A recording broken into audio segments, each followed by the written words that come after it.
Here we go. Cool. Hi. Hi guys. How is everyone? Yeah, living the dream. Doing well. Everything's good. Yes. Well said. I love it. Okay, so this is advanced pizza making. Right. If you were expecting something else, I think you might be in the wrong place. I'm not sure. All right. Survey of emerging technologies.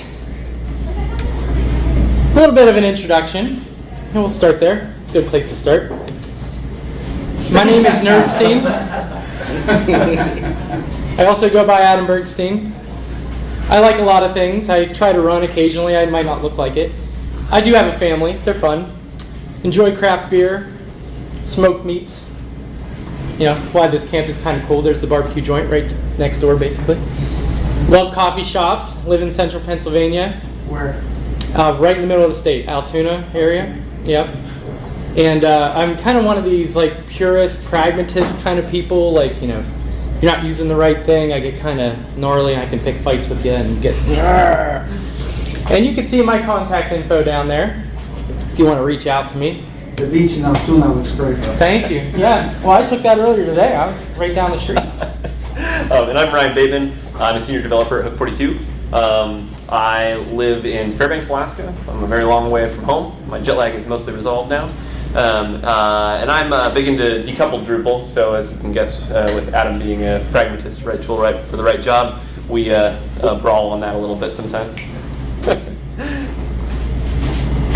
All right, a little bit about this talk. What are we shooting for? The goal is to try to keep it around 30 minutes. Try. Never works. I talk a lot. It's a broad survey of emerging technologies. It's framed from a Drupal perspective, right? So why do we care as a Drupal community?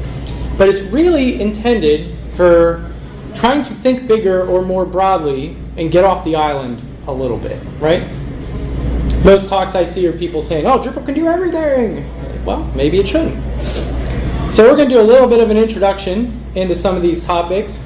We're going to focus on problems and opportunities for Drupal. And I will be very clear about something. This is non-exhaustive, and this is not intended to apply a firm opinion or position on anything. Okay? So that's how this is set up. Welcome, welcome. All right, so we're going to start with HubSpot. Okay? So what is HubSpot? It is a CRM system. And what are some basic CRM features? Well, you've got things like storing contacts and leads and campaigns, and you have some reporting and some benchmarking where you could say, all right, I'm hitting my goals, or I'm projecting that I'm going to have this much sales revenue and this many contacts have reached out, so we're like improving or we're trending well. But what are some enhanced features with something that HubSpot offers? Well, you have web service APIs, system integrations, and mobile apps. So these are really great things to kind of take it a step above. HubSpot's cool because it actually allows you to maintain your own schemas. So you have these contacts and you have leads and all these things in campaigns, right? But you can create your own fields in HubSpot. You can actually take it and say, oh, well, my business needs to maintain this value that's associated with this campaign or this contact, and you could do all that. So it kind of serves a little bit like an ORM system on top of just CRM. And the cool thing about HubSpot too is it has all these kind of like insights and automation that's built into it. So like one kind of quick example, you know, if you go and you type in someone's name and their business, it tries to go scour the internet and figure out who they are. And if it can do it, it's like, oh, here's their phone number, here's their website, here's the address of the business, right? So these are things that are just quick and fast and easy and kind of neat. Here's a screenshot of what they call the pipeline, the sales pipeline feature. But you can see there's like, you know, people's pictures are in there. They can pull them from the internet too, believe it or not. Make sure your pictures are good. Could be interesting. So, you know, but you have these like swim lanes and you can move the cards around. It's a little bit like Trello, but, you know, there's some good stuff. It's a nice system. All right, so working with Drupal. One of the cool things is that you can look at Drupal as a data provider to HubSpot, right? So your Drupal sites often have things like contact forms and lead forms. Someone fills it out. Well, what do you do with that information, right? Well, you can keep storing it in Drupal, or guess what? Why don't you ship it over to HubSpot and let it deal with it? Because that's really what it's intended to do, right? You can also send a lot of things around, user accounts, like sync data about like the profile information that's on the site, someone's email, someone's first name, last name, whatever, right? Or even analytics. So you could say, hey, like I'm tracking these things, and you want to send that analytical data to HubSpot to make it smarter. So there's some good stuff going on there. And then Drupal can also be a consumer of HubSpot data, right? Because you got these user accounts, and 9 times out of 10, those are the same things that HubSpot is maintaining, these leads and these contacts and all these things, right? So why not pull data from HubSpot and build some really, really, really cool dashboards in your Drupal system? So someone can log in and they can see information about their campaigns or the status of things. I think that would be neat. Sorry. So you are totally fine. And all of this is done through APIs, JSON? Yep. Yep, absolutely. All right, so what are some related technologies that you might also want to look into? Mautic is a completely open source version of HubSpot. HubSpot is kind of proprietary and is a product.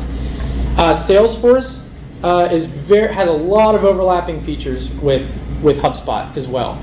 So some things just to be mindful of. Again, not promoting any one specific technology over another, but good to be mindful. All right, the next technology is Elasticsearch. All right, so what are we talking about? We've got search and analytics, basically, right? Like larger, big amounts of data, So what are the classic features? We're going to try to manage that data. We have schemas behind that data, data types, and queries. So, I want to filter, I want to pull things, I want to get these specific fields, whatever, right? But larger data stores often are flat. So we're talking about just, one table. It's not relational, generally speaking, and storing tons of information, okay? So what are some enhanced features behind Elasticsearch that make it appealing? Well, again, here we go. Web service APIs. Opens up a lot of doors, right? You have a really good API and you could do a lot with it. Guess what? Makes it a lot easier to push and pull data between other systems, right? And we're seeing that more and more in the decoupled age here. We also, I think what I really like about Elastic is it offers semantic data types. Do you all know what that means? Any ideas? Yep. So we have data types, general basic data types. We've got like strings and numbers and floats and all these things, right? The basics of the basic. But semantic data types are things that actually have more meaning. So maybe you want to store a location field. If you store a location field, guess what? You're going to be able to produce maps. Or you're going to be able to produce, distances between locations, right? It has more meaning than just, oh, here's a number. Or here's a string, right? So that's pretty cool. But I'll tell you what, the real kicker with Elastic is how many systems that it can associate, or that it comes with, basically. There's something called ELK. So it's like Elasticsearch, Logstash, and Kibana. And there's a new system that pairs with that called Beats. And all of these things allow for Elastic to be incredibly powerful. It can pull data from, pull logs, retrieve data from a lot of different systems. And then Kibana allows you basically to visualize it. So here's a visual here of Kibana. And this summarizes all of this massive amount of data that's like sitting behind the scenes, right? Super powerful stuff, right? And so Kibana is like an amazing visualization tool. And it really, really is very easy to use too, given kind of the complexities that are involved. So you can do a lot of fun stuff. You combine those semantic data types. You have things that you can really produce, maps and charts and everything. It's a nice kind of mix. And when you throw in the integrations that it has through Beats and Logstash, that's when stuff gets really powerful, right? You can basically put whatever data you want in here. Right. It seems like it's initially, it's just going to be a replacement for search, but in reality, you can start using it for all sorts of things. Exactly. which is a perfect segue into the next slide. So what are the opportunities for Drupal? There's really two perspectives on this, right? There's Drupal as a consumer, and there's Drupal as a provider. As a consumer, what can it do? Well, you can basically replace Drupal's native search backend, right? Anytime you start getting more nodes and stuff in your system, your database is going to start growing. Well, why not ship all your search data to a third-party platform, right? Get that out of your database. Then your database trims back. You don't have to worry about it, right?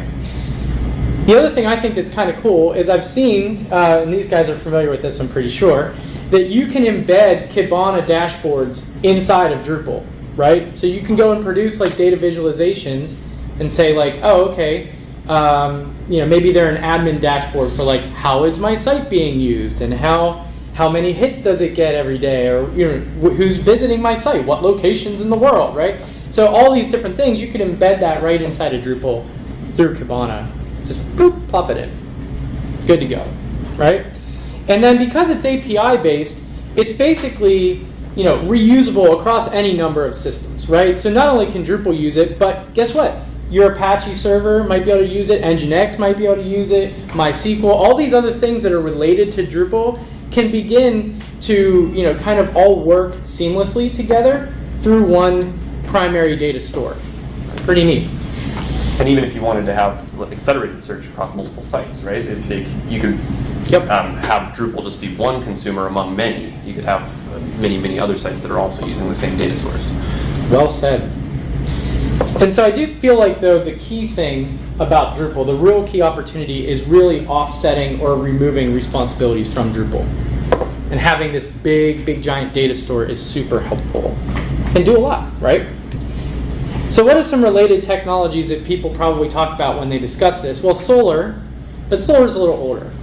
And this is just a search engine. Like, it's just the index. It doesn't come with all the fancy bells and whistles, that the Elk stack comes with, and the integrations and the APIs. It's just a straight up search index, right? And a lot of Drupal sites use this right now. Because it comes with Acquia and I think Pantheon and stuff, right? Might be wrong. But a real kicker here, and I believe this is open source, is called Algolia. Now, I was just notified about this at Drupalcamp New Jersey 2 weeks ago by Jacob Rockowitz, who writes the web form module. And he's like, this is a fantastic system. He's like, it's exactly like the Elk stack, except it's open source completely and very easy to use. Yeah. And Algolia has a big focus on performance as well. And so a lot of people who are really into search performance tuning are big fans of the Algolia search stack. It's very zippy. Love it. Cool. All right, rocking and rolling. Let's do this.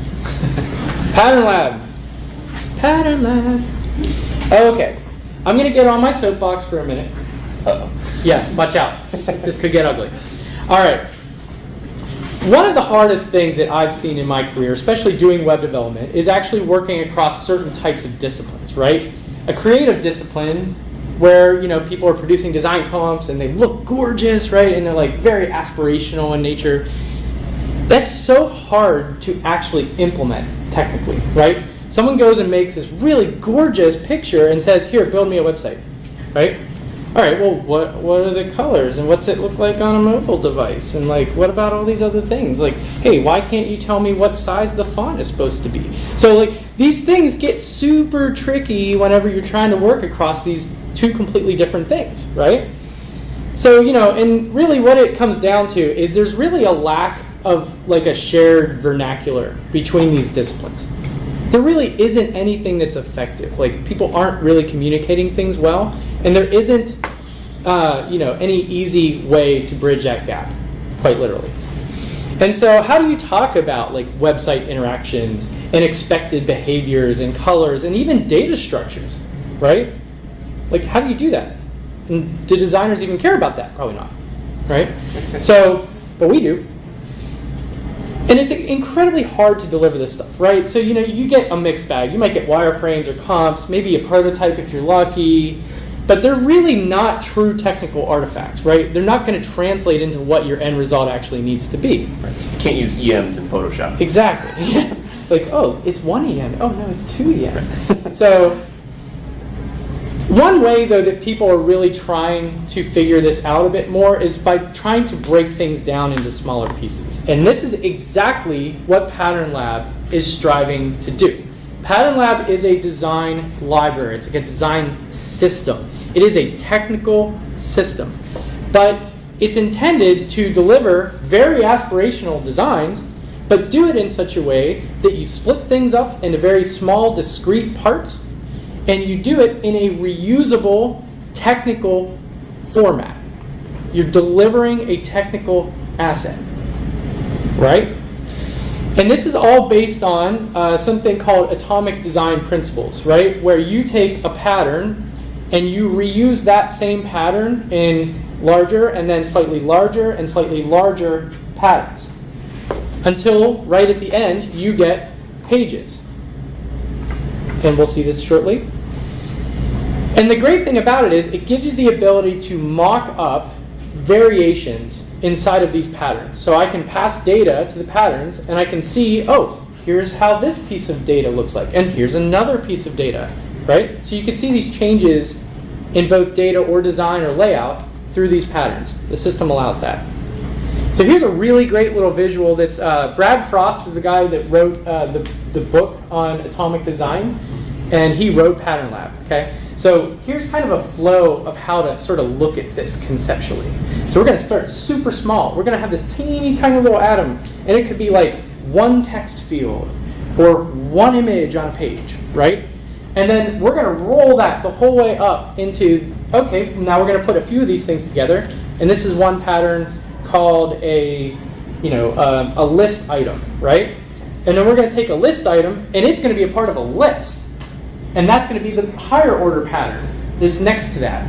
And then all of a sudden, you have yourself a page. And that page is all these things combined, right? Reused. So what are some opportunities for Drupal specifically? Well, there's a tremendous amount of overlap when it comes down to the technologies behind this stuff. So you talk all the time about Twig and CSS and JavaScript and images that are used on the site. All that stuff can be reused. You build it in Pattern Lab, you ship it to Drupal.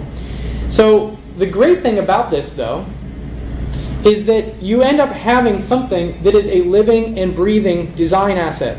It's not static anymore. We got rid of this concept of someone throwing an image over the fence and saying, here, go build it. No, if they want to make changes, make a change in the design system, and then we'll ship it up to Drupal. Pretty cool, right?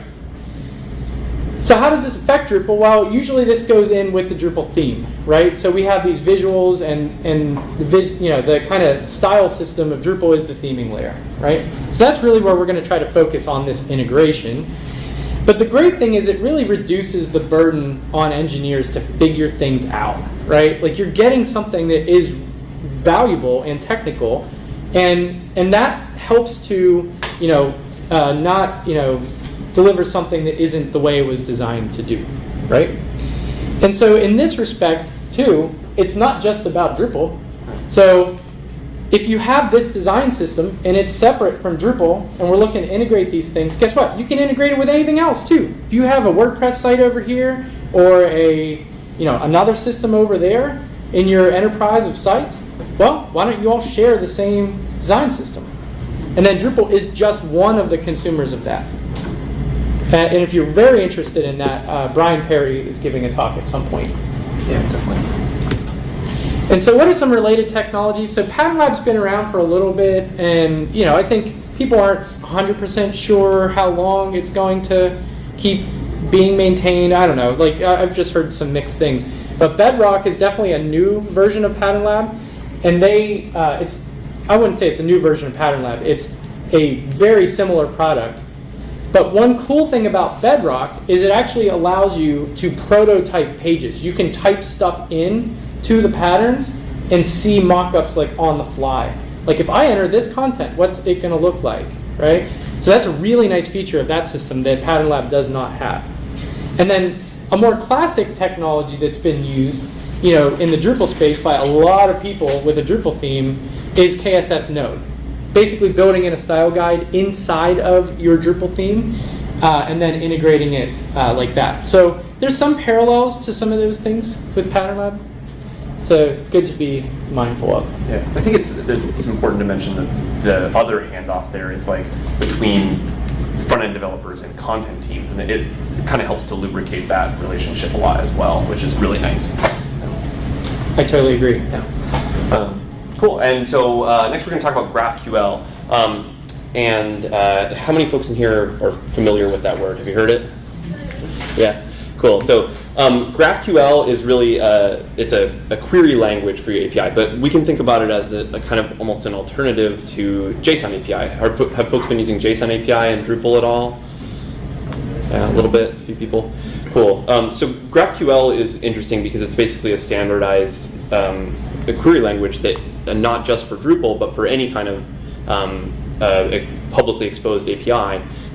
You'll have a consistent interface and way of querying data from those systems, much like the JSON API standard is made available for a lot of different APIs out there.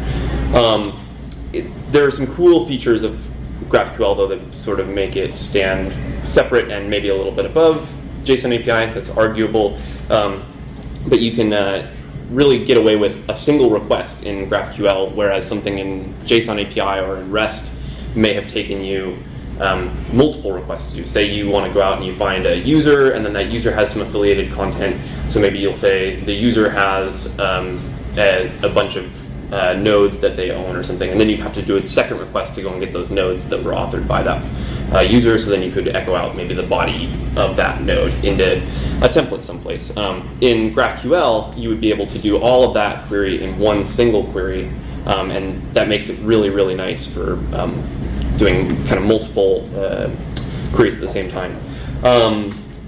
If you've worked with APIs a lot, you'll know that APIs usually have versions. So whenever like a schema changes, that requires making a whole new version of the API. You've got to update all your documentation. You've got to do all of these things, and maybe even have a whole new set of request URLs that now are prepended with v3 versus v2. And with GraphQL, there's no need to version your API because it's completely versionless. I think the real kicker is this, which is that GraphQL has an amazing query explorer. We have a screenshot of it here, and a lot of GraphQL implementations will come with this. This is called Graphical. It's spelled GraphIQL. They're so witty. Yeah, very witty. But what you're actually able to do with this is you can go in and in real time construct a query, and you can see here that there's actually an autocomplete function. So if you are in here and you hit Control Spacebar, you get a whole pre-populated list of any fields that might be on that node. If you needed to go in and find related content or anything like that. If you also just start a query, you can pre-fill some values too. So looking at something like this, if you're familiar with using like Twig as a debugger for your, Kint for debugging Twig templates, this is really, really nice, because rather than having to explicitly say, okay, I'm looking at this variable and then drill down and wait for Kint to open up all this stuff, this is just real time, really fast, and you can build a whole query that gives you everything that you want and dump it into your template or wherever you're going to use this data. Yeah, who all has had those pain points in Twig, right? You're trying to like debug a variable and you're like, God, look at all this crap it is rendering. This is crazy. Yeah. So there are a few sort of big opportunities for Drupal with GraphQL. So we can provide a standard API format for all of the Drupal data. Obviously, this is something that we could do in JSON API as well, but GraphQL can provide you that as well, along with some of these bonus features. It's really, really effective as a means of providing that data to headless and decoupled Drupal solutions. That's frankly most of the time that you will see something like GraphQL being used. That said, there is a module for Drupal that is Twig GraphQL. So if you are interested in trying to use this, you could install both the GraphQL module in Drupal and the Twig GraphQL module, and then rather than relying on your render array to give you data in Twig, you can construct a GraphQL query in a Twig comment at the top of the file, and it lets you query your data through GraphQL completely. So it's kind of a weird halfway decoupled thing where your blocks and your templates suddenly don't even need the render array to be present. You can just on the fly create any data that's made available over the API. So it's very cool. Check that out. So there are GraphQL modules, which I just mentioned. There's also JSON API for Drupal 8, which I certainly don't want to discredit. It's a great module as well. And one of the big things about GraphQL is that it's becoming a kind of de facto industry standard for exposing a public API to folks. So you see big companies like Twitter, and this is developed by Facebook, GraphQL is. So there's a lot of folks out there who are using this at like large companies, and you get a lot of developers who have experience using this as a query language, and that makes it really easy for someone to cross-train maybe into a decoupled app that's using Drupal, because the fact of the matter is that a lot of folks who try to cross-train into Drupal really struggle, and some of that is just because of specific Drupalisms. So if you can give them a common interface that they're already familiar with, that's really, really valuable. Kind of helps to welcome, more people and other technologies into, the Drupal space. Yeah. There are a couple of alternatives. I think I've mentioned both of them several times at this point. The REST API, if folks in here use Drupal 7 a lot, you probably at some point saw RESTful Web Services. It's an implementation of REST API. JSON API is bundled in core now and is very, very nice. It's a zero configuration service, but it does operate a little bit differently. Cool. All right, next we're going to talk about GATSBYJS. You guys may have heard this name a few times at the camp. It's a bit of a hot topic right now. What is it? GATSBYJS is a static site generator plus. Actually, Gatsby has taken the static out of their description of what they do now. It's no longer a static site generator. It's just a site generator. So misleading in my mind. Yeah. It is static. It is static. Yeah. It outputs HTML, JS, and CSS, and that can be hosted kind of anywhere you want. I think their issue with it is that because it's a React application that gets output, you can do a lot of dynamic things in that React lifecycle. So I think that they were having a lot of people that say, oh, the content must be stale because the files that run the website are statically generated. So Gatsby is a bring your own backend kind of solution. So you can have that be any number of things. It could be a Google Sheet. It could be JSON files from your file system. It could be Markdown from your file system. It could be Drupal. It could be WordPress. It could be anything. And really, whatever that source system is, it's going to provide content. And in Gatsby's kind of conception of the web universe, it just looks at something like a CMS as a single provider in a broader microservices architecture, where your CMS is responsible for providing content, and then Gatsby's going to do all the display layer stuff. And then maybe you might have other microservices that are handling things like form submits or anything like that. One of the things that Gatsby focuses on a lot is website performance. They kind of coined this thing as like web performance by default. So they try to deliver a stack that will be as fast as possible from day one. Like you don't have to do a lot of performance tuning with Gatsby. It includes things like page prefetching. So if you have a blog listing with a bunch of links on it, Gatsby is going to see that, and it's going to start to go and prefetch the next pages that the user might click on. So you get those really fast single-page app-like transitions where it just instantly loads that next page because it was intelligent enough to start to load it for you. Another thing that people really like about Gatsby is that since it's generating a static artifact, you can have easy, cheap, and secure hosting. Right? There's no backend running on a Gatsby site after it's been built. It only has Drupal or some other CMS as a data source, so there's no exploit really for someone to try to take advantage of in your site. And there are many places that you can host a Gatsby site for free. GitHub Pages, Netlify are probably the most common. So when we start talking about integrations with Drupal and things that Gatsby can really offer to the Drupal community, the first one would probably be the point that I just made, which is that the static site means that you are mitigating a lot of vulnerabilities that come into factor because of the fact that you're running a CMS. Security updates happen. You have to constantly maintain a Drupal site, because if you don't, you're going to end up in a situation where your site may be hacked. With Gatsby, you can even just shut down your Drupal site after you're done building it. If your content is stale enough, you could leave it, on a Docker container on your machine if you're a solo dev or something, and then just spin it up whenever you want to write some content, run Gatsby build.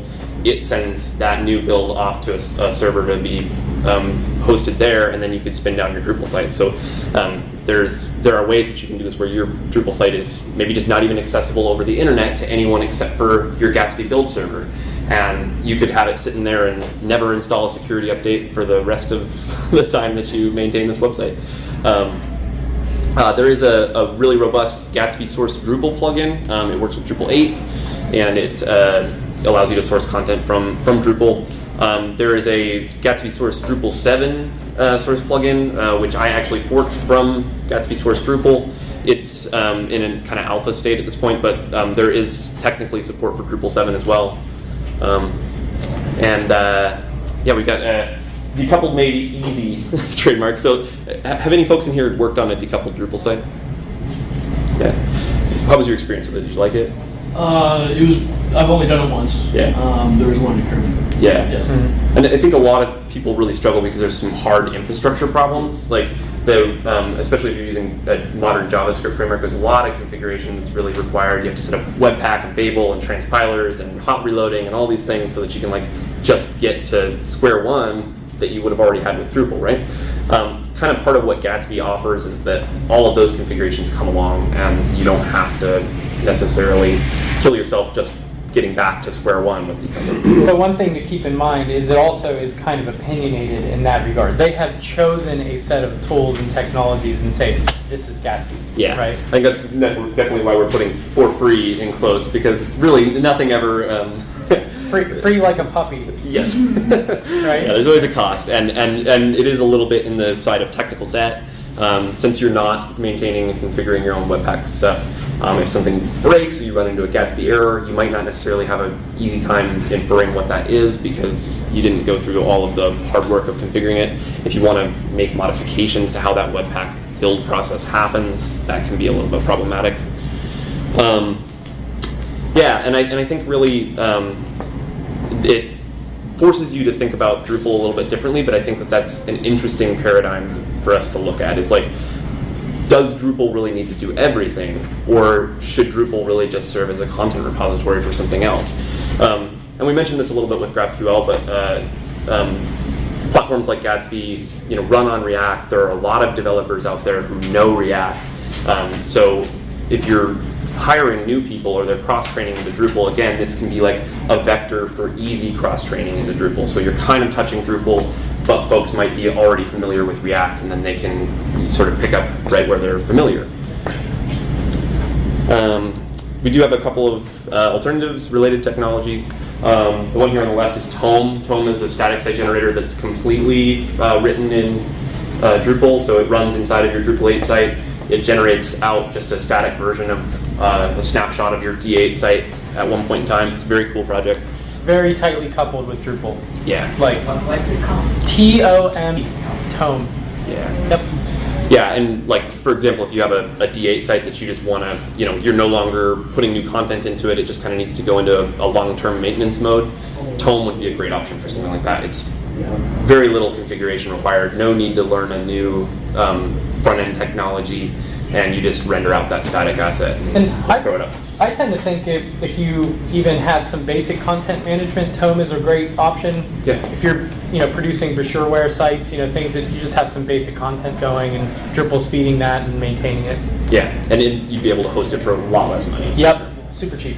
Yep. So if you're using Discuss and for Q&A and if you're using some external forms Right. Microsite kind of stuff? Yeah, Would it be yep. for that? Yeah, Totally. absolutely. Yeah, That's amazing, because I'm working on something like that, and I'm rebuilding, I have interns, and I'm giving them, because they got a basic understanding, build a static version of our website. Right. Yeah. No, it'd be perfect for that. But that actually, I mean, It keeps them busy, so. these are really good discussions though, because like anytime you move into the static realm, you're losing all of the dynamic benefits of Drupal. You have to understand that. Like you've got to have third-party comment like system. discuss, yeah. You've got to have third-party Like forums. Wufoo forums or Right, something. Wufoo, right, all these things, and things get a But little... those two basically cover it, right? Yeah, I mean, if all you're needing is forms and comments, and that's going to hit 90% of people's use cases where they're Vendors that require.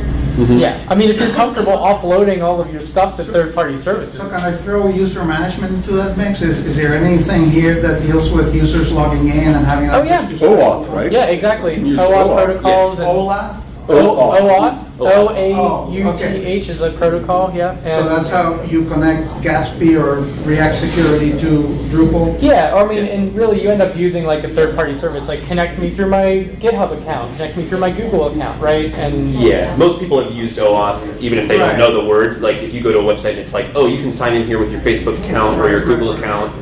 That's all powered by the OAuth protocol, and you could certainly implement that But my one. management and permissions granting and all that is still happening in Drupal? That would still happen in Drupal. Yeah, so there's some interesting complexities when it comes to tying in external authentication services with Drupal, but it is possible. Yep. Or with Gatsby, I mean. Yeah. Other questions about that one before we move on? Anybody? Yep, good. Cool. All right, pass it back to you, Adam. for Okay. Cypress. Now this is a cool one. All right. I mean, I think they're all cool, whatever. But so this is kind of neat, and This is really cool. I like this one a lot. So Cypress.io is pretty fun. It's a front-end testing platform.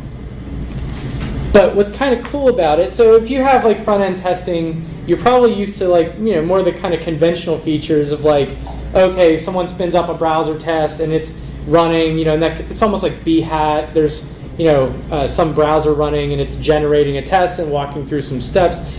And so there's a lot of like, DevOps and CI potential in using any of these technologies, quite literally. But you can look at it as the black box, right? It's testing it from the outside in as like a user that's browsing to the site, right? It's not handling like white box testing where you know the system and it's running directly on the server. That's not how it's working. So what are some enhanced features though about Cypress that make it really appealing? Well, first and foremost, it's Node.js based, so you can get any plugin you want in their whole ecosystem and install it, and it'll work with Cypress. Okay, so that's pretty neat. The real kicker though is the web-based UI. It comes out of the box with a dashboard for running and managing tests, right? So one of these things that makes tests so hard is like you push a button to run the test and it's going through the browser and it's going quick. It's like step, step, step, step, step, but it's doing it 100% automated. You can't interact with it. You can't pause it. You can't stop it, right? It's just running, okay? But what happens if you need to inspect a failure, right? You can do it here. So this dashboard allows you to pause running tests. It allows you to inspect elements in a browser and see what is happening on the fly when the tests are being run. So it's really great in terms of its developer experience because it is a coding framework. The tests are coded in JavaScript. It's just like other JavaScript testing frameworks, right? But you throw in this dashboard and it takes it up a whole nother level.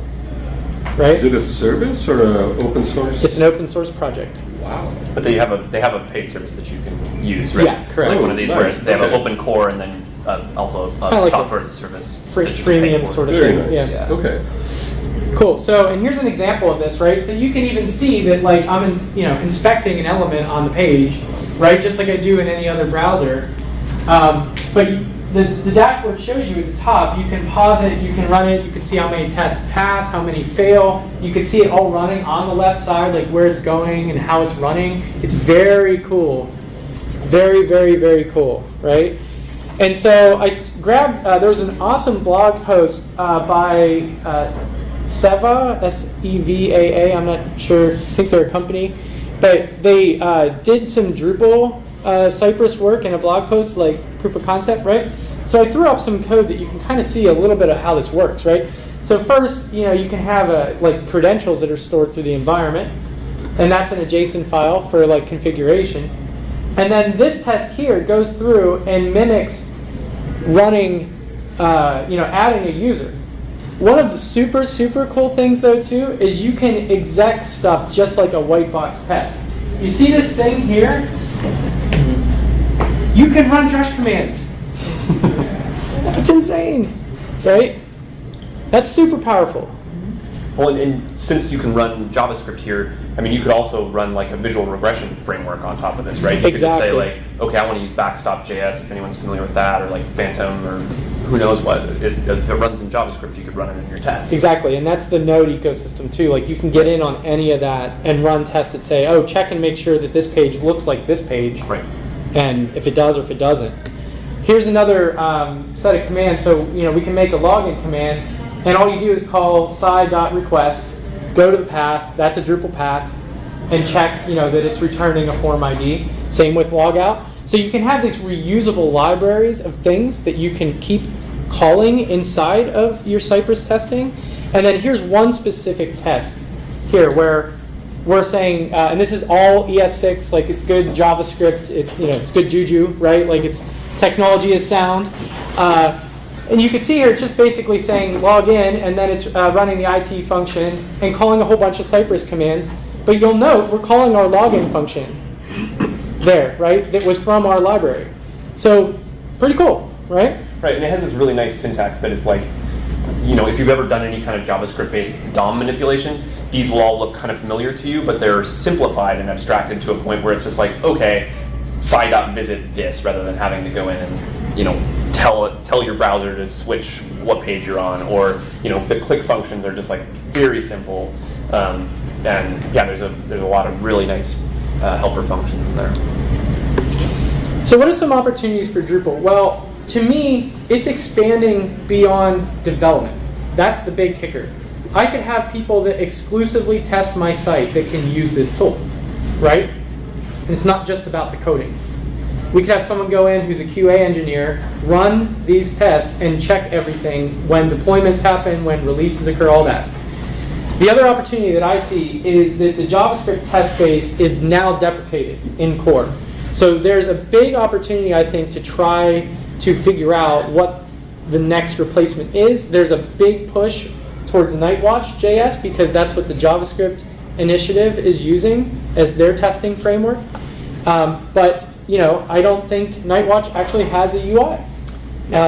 So you could pay for one through their super paid service that's on top of the open source project, and that's called. That's a super important point to mention is Yeah. that you can run the UI from the open source product. Exactly. Whereas a lot of other like freemium or open core models might say, okay, you can use our functions, you can use all of our JavaScript stuff, but our actual like web platform is part of the paid product. But here we can actually use this from the open source. So you can run a little local dev server that spins up that UI.